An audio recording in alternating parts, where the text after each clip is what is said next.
And I had this thought, and I thought, oh, would they vote for a Chinese person? When I topped the polls in the Pātikai Taruhiru Award, I had no doubt that when you choose people, it's not about race, it's about the attributes of that person. Uh-huh. Yeah. I'm talking to Ming Foon, by the way, who's in for Bookmarks. Can you recommend us a couple of movies, Ming? Yeah, no, I love James Bond movies and Bruce Lee movies. I think one of the things, and I'm looking back now, and one of the things that Bruce Lee movies actually did was actually give New Zealanders a lot more respect for Chinese people. Uh-huh. Those days we had, a few of us had fun poked at us, but when the Bruce Lee movies came in, people had this perception that, all these Chinese people must learn kung fu at home. And so there was less bantering out on the streets and at school, and there was this respect of, you guys do this and do that, and we love to learn. And then, there was a whole lot of kung fu schools actually set up, and lots of people learned how to use the nunchuckers and imitate the sounds of Bruce Lee going, woo! And so, I think that Bruce Lee movies actually helped our race relations in New Zealand at that time. And James Bond movies, as soon as a James Bond movie came out, off we go to the movies with Mum and Dad. There was line up at the King's Theatre or the Majestic Theatre, wherever they were held, showing, and full houses, and just fascinating, all those little gadgets of cameras and little phones and the flick knife out of the shoe and how the seat ejected out. And now it's all reality now, Jess. You can actually have a camera the size of your hand or even smaller from a personal point of view. And all those big phones have become little phones, and we've got them now. And so we're sort of living the dreams of James Bond. The one thing I wanted to mention before we run out of time is the social enterprise market garden that you've started up. Can you tell us a bit about this? Yeah, been the mayor for a long time, and we always talk about encouraging employment, but the employment rate still is there. And so about 4 or 5 years ago, I said, look, action is more than words. So I set up a charitable trust, got a few trustees along with similar dreams, and set up the Aotearoa Social Enterprise Trust, which we actually put people into work. And so we've been very successful. I think we've put probably about 400 or 500 people into work in Tairāwhiti over the last few years. We have a couple of contracts as well with Pope from Rangatahi, and also outcomes with WINS. And we started up a garden, and that helps as part of the social enterprise as well. So, we give people 10 chances to get to work because, it's no different to starting to run a marathon. So if you're starting to run a marathon, you might run a couple of Ks a day and start building up. And the same with people that have been on the dole for a while, and they need to get used to getting up and getting to work. And if they feel tired at work, listen, mate, you go home, come back tomorrow. They might do another couple of hours, come back tomorrow, have a day off, whatever.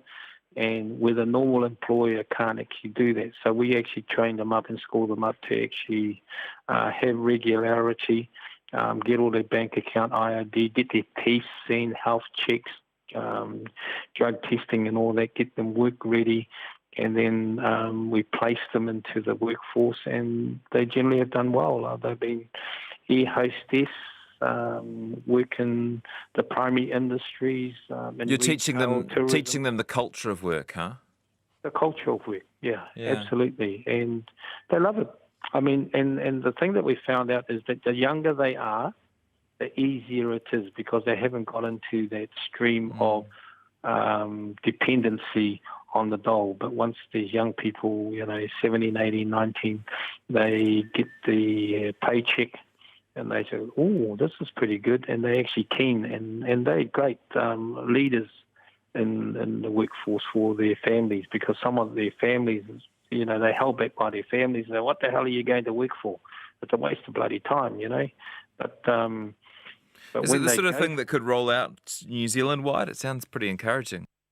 no, it's a project that we do have a dream to roll out right throughout New Zealand. But and we're getting Tairāwhiti right first. But there are many other models around New Zealand. But we're very pleased to have reports from MSD and Tautama Rangatahi Willie Jackson and them saying that, mate, you fellas are doing great, and we're probably in the top 3 or 4 in the whole country.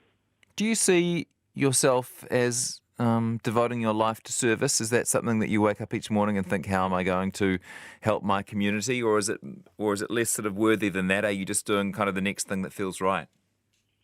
Oh, no. I look back at my life and I said I've been in the serving our community since I was a child. So we served in the shop, then we served in our business arena, served on the council as a council and then as the mayor, and I continue to be fortunate to be appointed to the Race Relations Commission's job and continue to serve. And serving to make a difference and to encourage our communities to serve as well.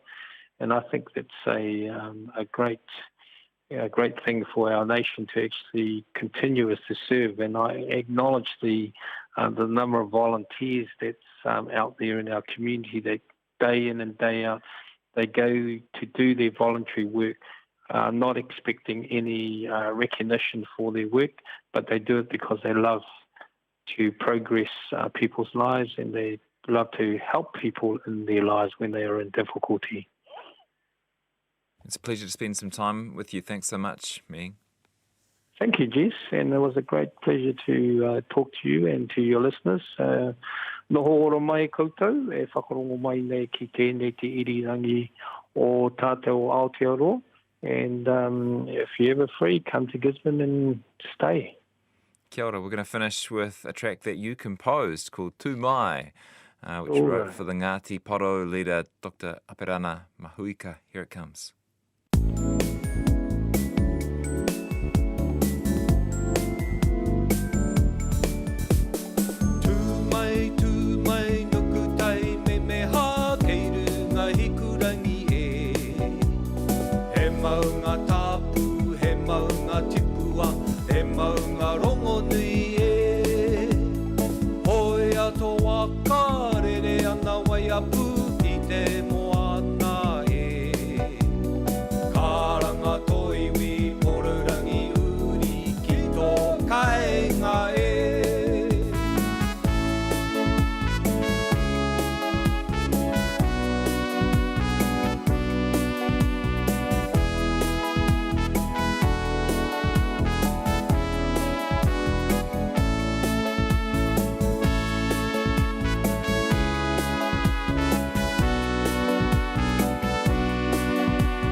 RNZ News at 3. Good afternoon, ko Kainwyn Curtis tēnei. The Prime Minister is about to hold her daily media conference at Parliament. We'll cross there as soon as it gets underway. But in the meantime, to our top story. The Ministry of Health says there are now 50 cases of COVID-19 linked to the outbreak at Auckland's Marist College. The Auckland Catholic Diocese says students and staff infected with the disease are all doing well. Another 61 cases of the coronavirus have been confirmed in the past 24 hours, bringing the total to 708. Meanwhile, the number of clusters in New Zealand has dropped from 14 to 7, as the ministry is now classifying clusters as having more than 10 cases. 32 cases are linked to a St Patrick's Day party at Matamata's Redoubt Bar, an increase of 9. 3 more people who attended the World Hereford Conference in Queenstown have now tested positive for COVID-19, bringing the total there to 27. And 22 people who were at a wedding in Bluff have now tested positive for the disease, an increase of 14 cases. The government is allowing immigrant healthcare workers to extend their stay in New Zealand. A one-year stand-down period where lower-skilled temporary workers are expected to return home for at least 12 months after spending 3 years here starts from August. The Immigration Minister Ian Lees-Galloway says healthcare workers' visas will be extended by 12 months. He says it gives the workers certainty and helps maintain the workforce at a critical time. Immigration New Zealand says international students currently employed part-time in healthcare roles, including aged residential care, will also now be able to work full-time for 3 months. An IT security expert is warning the government that cabinet meetings conducted on Zoom could pose a threat to national security. The cabinet has been using the Zoom teleconferencing software to hold some meetings. Daniel Ayres says it's reported Zoom does not provide full encryption despite previous claims that it does. He says that means that Zoom, a compromised employee or anyone able to hack into Zoom could potentially access secret content. Age Concern is encouraging older people to ask for help if they need groceries or medication, rather than venturing out themselves. It has a volunteer network that are permitted as an essential service to pick up supplies for those who are directed to stay at home, such as over 70s.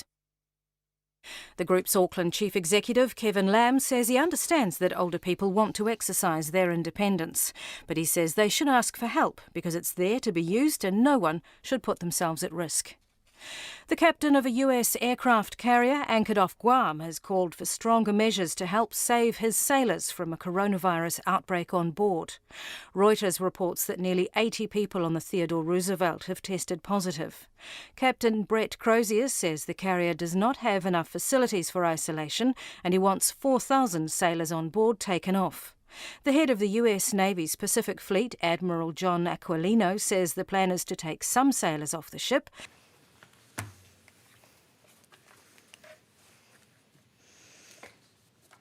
Good afternoon, everyone. I want to begin, as I have done most days now, and start by thanking New Zealanders for the ongoing work to make sure that they stay within their bubbles and stay at home during the period that we are at level 4, and the work that they are doing to break the chain of transmission. As you will have heard this morning, there are 61 new cases today. While on the face of it, that may seem a heartening number relative to some of the other figures that we've had now, I want to emphasise again that it is still too early to assess if our measures are successfully slowing transmission.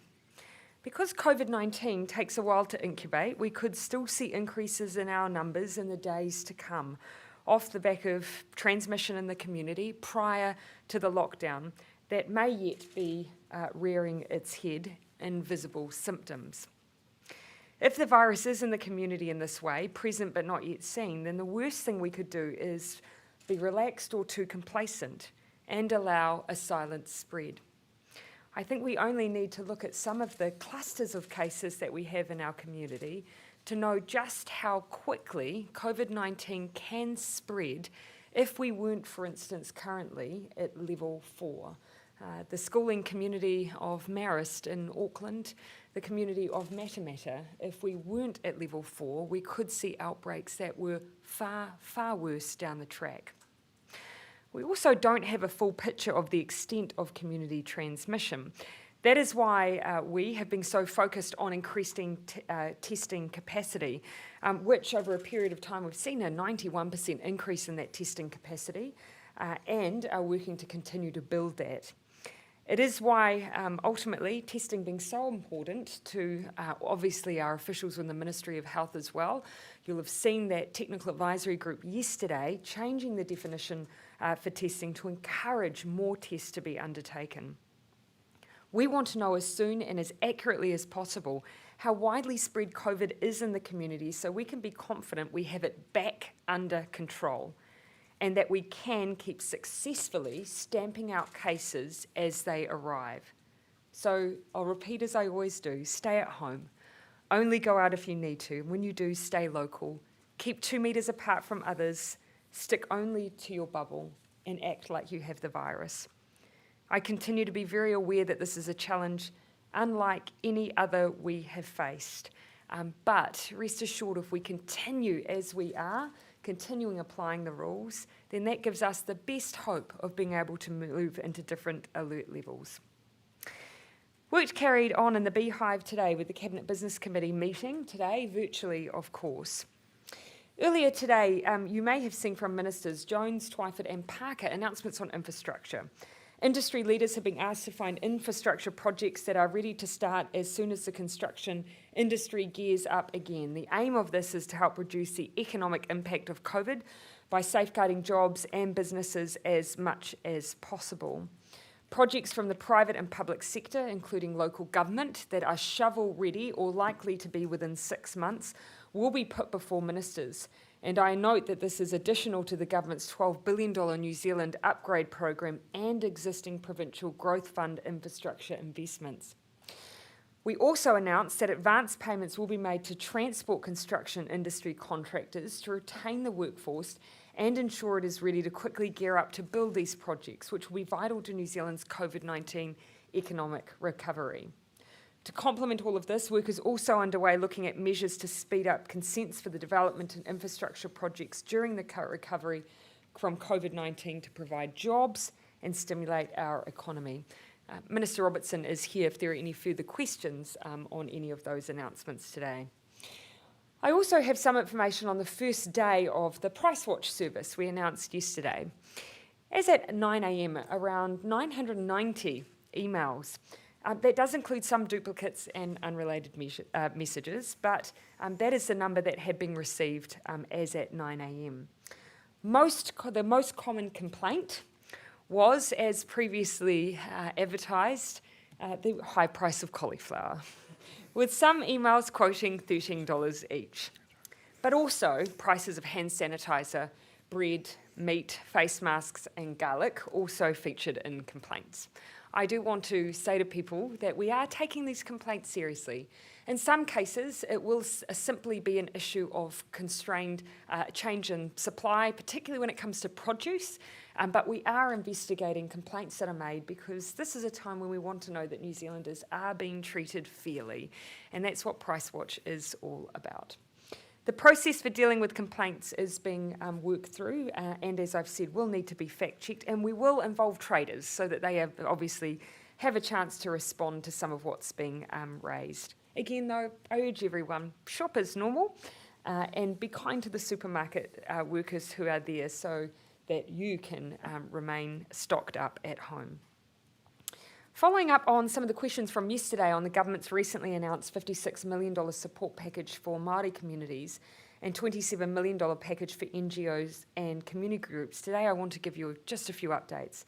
The funding allocated to whānau ora commissioning agencies has been fully paid out, which has helped the agencies to coordinate 100,000 care packages, with over 11,000 delivered to date, aiming for 30,000 by the end of the week. And that's to help members of the community have access to products to ensure that they're able to meet some of the expectations during COVID-19 to keep themselves safe, particularly some of the guidelines being issued by the Ministry of Health.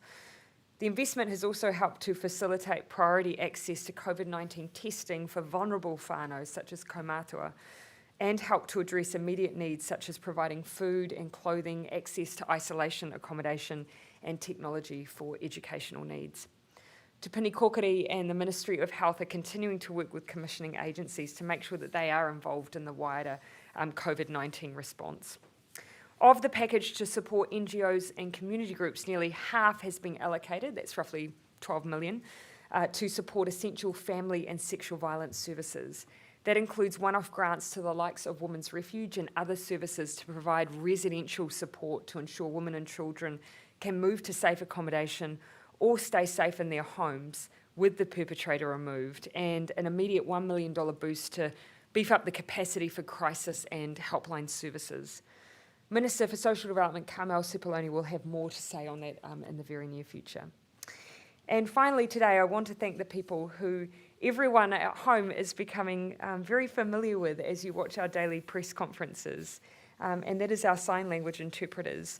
I know Civil Defence Director Sarah Stewart-Black issued a thank you earlier today, and I want to reiterate that, and specifically to Ellen, Jen and Melissa, who you see quite frequently, although Ellen is not here at the moment.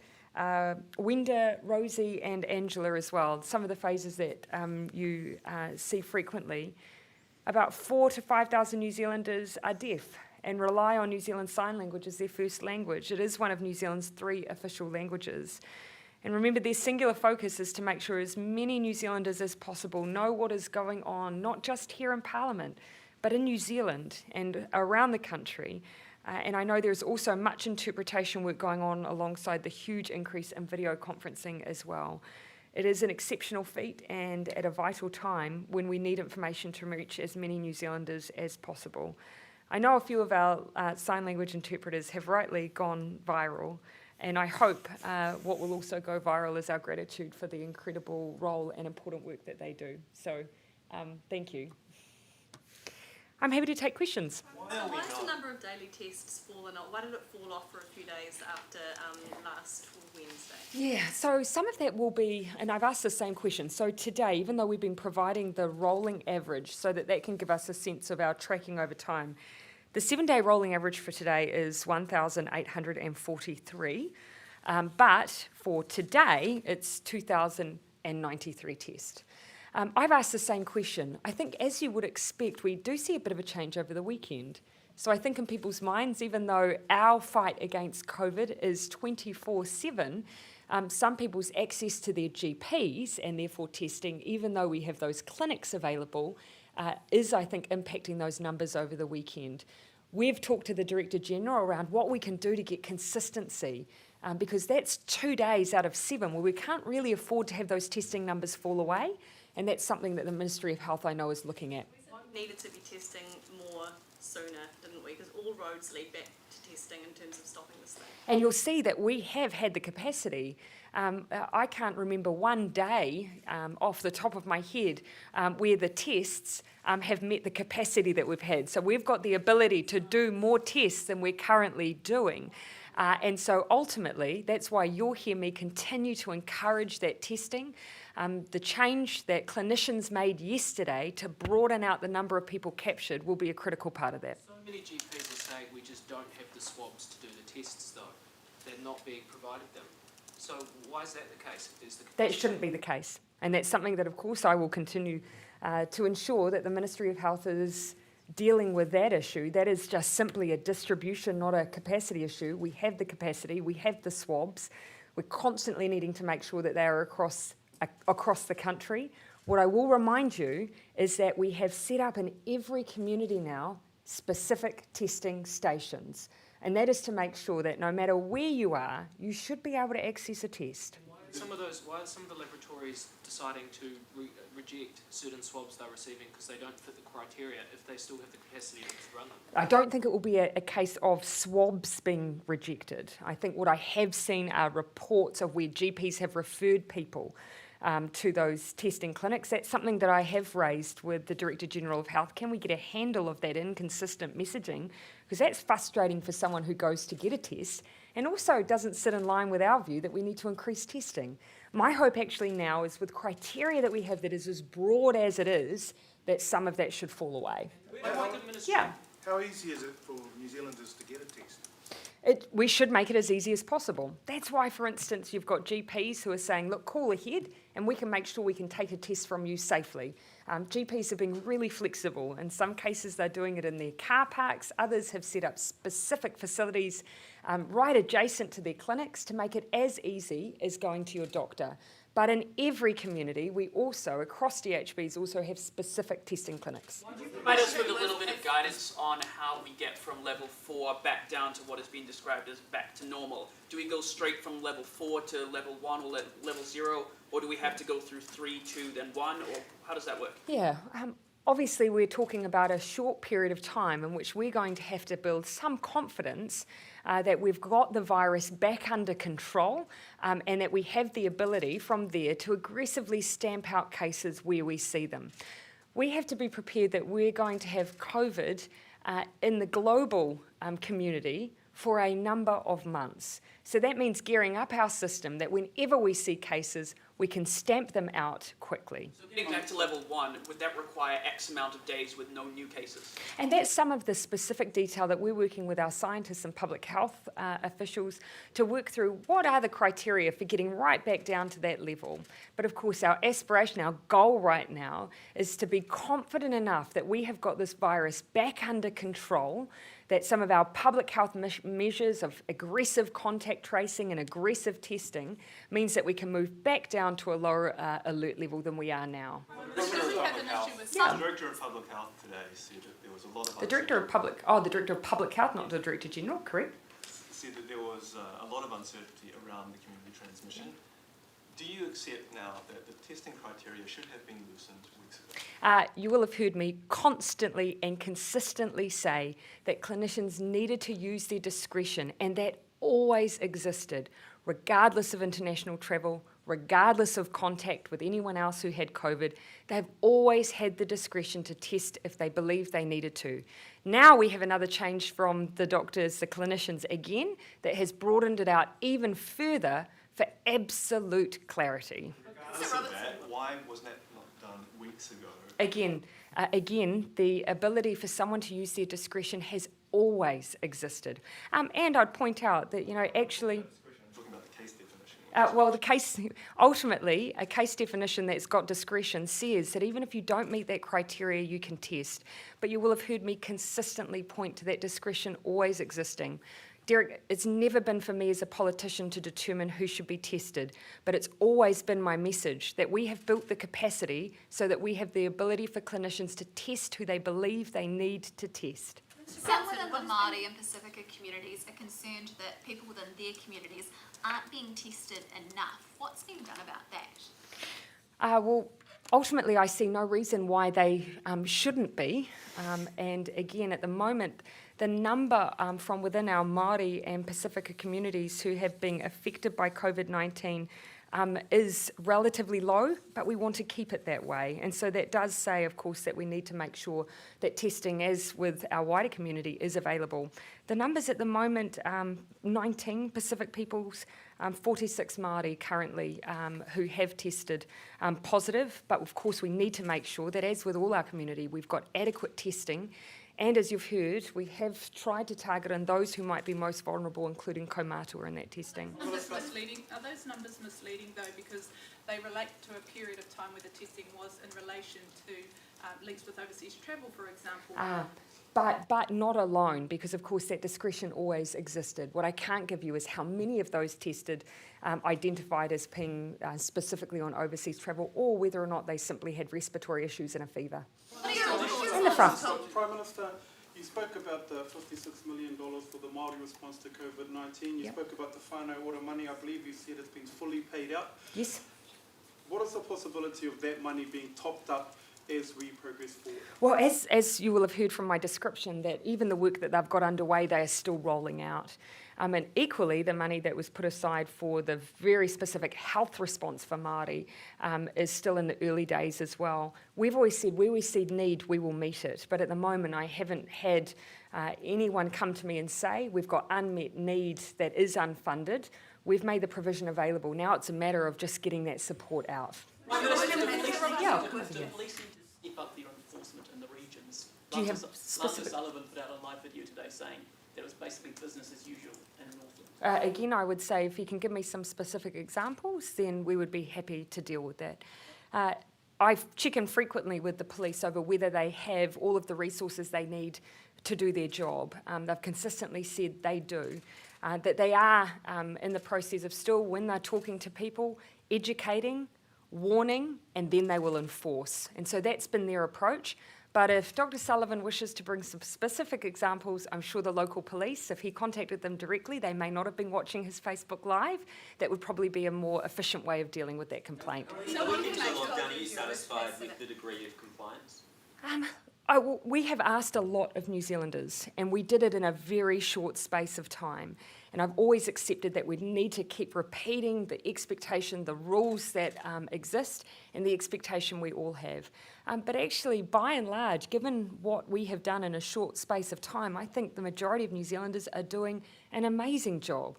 we just need to keep reminding that small proportion who perhaps aren't taking it seriously why it is so important. This period of time is our chance to break the chain of transmission. The quicker we do that, the sooner we can return to some semblance of normal life, and the much better able we will be to save lives of other New Zealanders, and that includes people you know.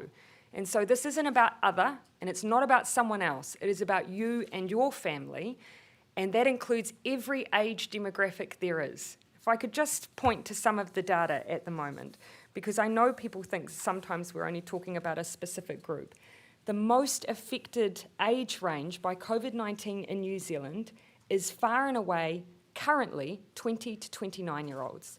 They are the ones that we are identifying as having COVID-19 in New Zealand. Now, they may think, therefore, that it won't affect them as much, that they'll be mild to moderate. They are our vector for transmission. They're the ones who then pass it on.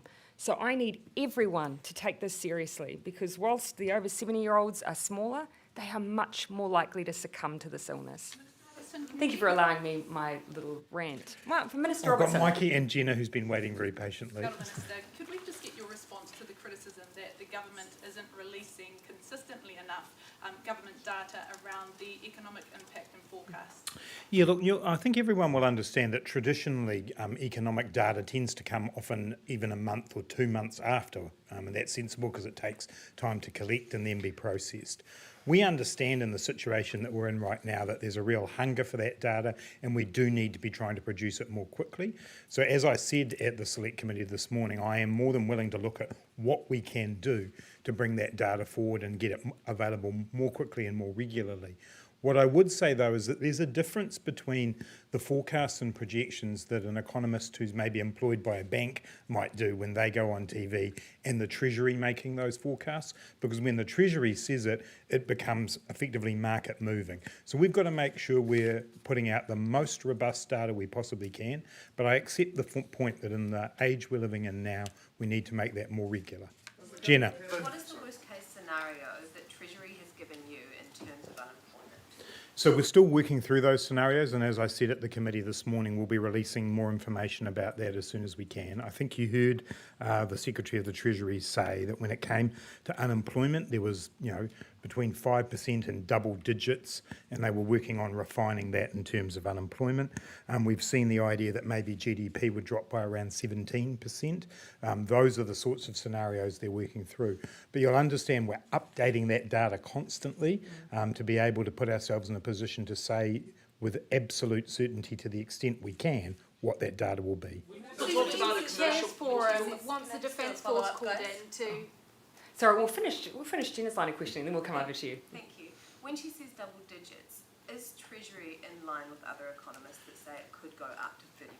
Yeah, look, I think that's an extreme prediction, that 30% one. We've got ranges of 8 to 30 from economists, and probably all that tells you is that making predictions is really hard at the moment.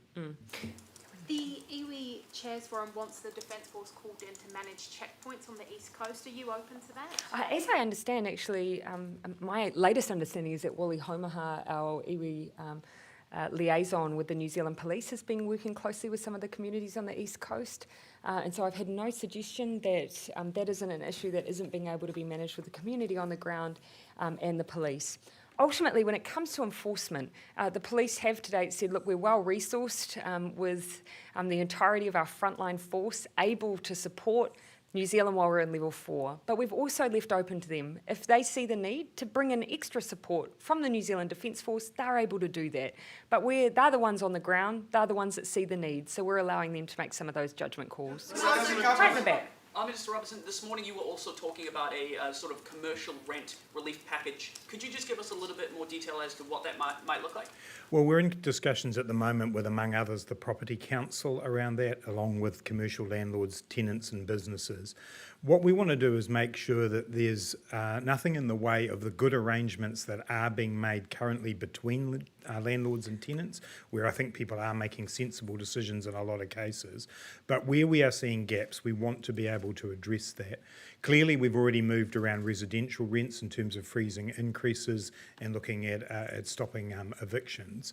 So we have to think about how we model consistently, but also treat those people who will be in businesses that should ultimately be able to carry on once we're through this period to be able to get there. So we'll have something more to say about the detail of that in coming days. Does the government have a position, or is it looking at bailouts or financial support packages for companies providing essential services that are at risk of collapse? I'm talking about news media in particular. There's been some bad news in the last week from a number of companies. I mean, today I talked about the unit that's been established in the Treasury, which is around large businesses and network critical businesses. That's bringing in outside expert advice from the commercial sector around what kind of things the government could do. So that could range from anything from loans through to potential equity purchases and so on as well. We're acutely aware that those network critical businesses and sectors like aviation or tourism, we can see where the impacts are. In a lot of other areas, the large businesses are fine. If you think about supermarkets in themselves, telecommunications providers, for example. The media is an area where that sits within, I think, a broader set of recovery packages that we're going to be working on over the medium term. It's very important we continue to have media in New Zealand that represents a broad range of voices. Clearly, this is a hugely challenging period for the media sector, which was already under pressure before we got into the situation. So we'll work our way through what that might look like, but that unit that's been established inside the Treasury is designed to look at network critical businesses and what we may need to do in the event that they get under stress. Can I ask a couple of questions on behalf of other colleagues? Veggie growers are throwing away stock and can't plant anything for next season. Will you consider allowing veggie growers to open as essential services? And again, I mean, ultimately, we haven't reduced demand. If anything else, you would have seen that consumers are out there purchasing often over and above what would be their normal shops. And so what we need is to make sure that we've got that supply chain for those producers flowing through to those networks. So if they're in that position, no one wants to see produce wasted. Please contact the Ministry for Primary Industries. Let us know if that's an issue. We don't want to see food go to waste, not when there's so much need and not when there is still demand. Repatriation flights, what's your advice to those who got to airports ahead of planned Mercy flights and now have nowhere to stay and no money? Again, as I've said before, we have identified where there is still accommodation available. And so those lists of accommodation is available. So I'd reach out locally and you should be able to find through our local civil defence unit teams, they have lists of available accommodation. I expect to be giving more information on repatriation and helping foreign nationals exit tomorrow. No, I'm sorry. Was there an error made in deciding German woman Helena Chmielewski with a Kiwi partner couldn't board a plane back to New Zealand from Samoa on March the 26th? Yes, I understand that MFAT are just working through that issue now. The issue with, of course, flights out of Samoa, that if an error was made, that would have usually been resolved because flights out of the Pacific had been continuing, but Samoa has shut its airport. So that obviously poses an issue there. Samoa is amongst a range of countries where we need to just have a look at how many New Zealanders we currently may have stuck there and work through how we support them to get out. Sheraton is the only place that secured them accommodation amid the crisis. Is anything further being done to offer them support? Yeah, I do want to look at how many we have currently in Samoa because I imagine they won't be the only one, even though they have some specific circumstances that led to them still being in Samoa. But as I say, their airport has been closed for traffic both ways. So it means getting New Zealanders out has been an issue, and I know there is more than one person stuck there. So that's something that MFAT's still working through. Does the government have last couple of questions? Does the government have a list of infrastructure projects, and if so, what are they? That's the list that's been compiled, so that's exactly the work that's underway. Mark Binns, who's the chair of the Crown Infrastructure Partners organisation, is leading the work with Ministers Jones and Twyford, hoovering up ideas from the private sector, from local government, from government agencies that we can look at as we move into a recovery phase to bring forward. As the Prime Minister said, that's on top of what we're already doing with our $12 billion infrastructure package, and I can assure you there's been no shortage of ideas emerging even just since this morning. Can I ask you about clusters? Is the government going to commit to giving the public some detail around where clusters are happening? After yesterday accidentally revealing the family names The website now doesn't even name the rest home where the COVID cluster is. So look, obviously we don't want to go into a level of detail where we're giving away people's private information. But you will have seen that we have been providing actually a reasonable degree of information about where we have those clusters. At the moment, the Ministry of Health is just making doubly sure that they're not putting out identifiable information. But we will continue to provide as much as we can. How likely is it that we will see random testing within the community? So what we're working on at the moment, you would have heard our Head of Public Health talking about this today, I believe, that where we, for instance, have areas in our across the country within DHBs where testing has been low, making sure that we have enough data and enough information to really make a clear judgment that we actually don't have community transmission there, and that we might be in a position, for instance, to change the alert levels for those different regions. To make those calls, we need to make sure we have enough tests. So they're working through how do we do that if to date we haven't had much testing because there haven't been many cases. For people arriving from overseas and then going into self-isolation if they have a suitable plan. I wouldn't call it high trust, but yes. The high trust model is the committee yesterday anyway. Why are we not quarantining those people? And David Clark also talked about active conversations about these apps to track people in those situations that have been used in other countries overseas. Are we looking at that? Other countries have used things like that. Other countries have used systems that we say for our correction system. So there is a range of models internationally. What I first and foremost would say is that actually we have had people self-isolating in New Zealand since the beginning of February, successfully. And it has been successful, and you can see that actually from where we are now, the fact that we had over 10,000 people come back and self-isolate. So that has worked, and the vast majority of New Zealanders are doing what they're asked to do. What we're doing at the border, though, is not just a high trust model. We are screening people.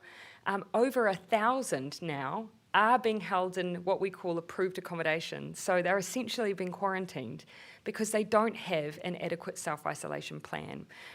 We also have some who are strictly in quarantine because they're symptomatic. So we have really stepped up what's happening at the border. There are still some people who are going home, and we are checking also on people who are self-isolating who've returned from overseas, and the police are part of that, and so is Immigration New Zealand. I'll just come to the last two questions. Do you know, and then down the back. Company that is asking employees to clear all outstanding leave, and if they don't agree to that, then the company will look at using the Holidays Act to require them to.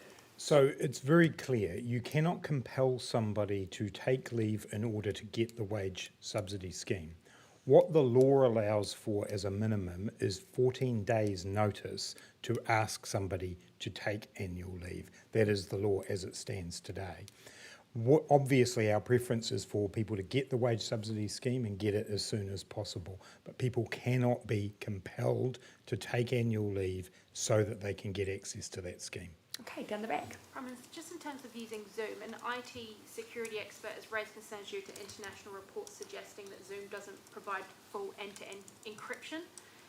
Are you, or is anyone looking into this, given the fact that they are being used for cabinet meetings? Yes, so we've already received advice that there are certain pieces of information, certain agenda items that we just will not discuss on Zoom. And that's because Zoom really, in our equivalent system, covers us up to restricted level, but nothing above that. So we are acting cautiously. There are some items that we won't take on our agenda, in line with the advice that we've had from officials in New Zealand. Ultimately, also, we're acting cautiously on distribution of details for calls, and so on. And passwords as well. And passwords. Newsroom, if that's okay. Last one, yeah, go ahead. In Southland, the DHB has the highest confirmed counts in the country. They want to know what you think about this, and will extra resources be sent there, considering so many of the hospital staff have now been required to be tested? Yeah, so in Southern we have currently one stable on ward, but we do have a number of cases, that is correct.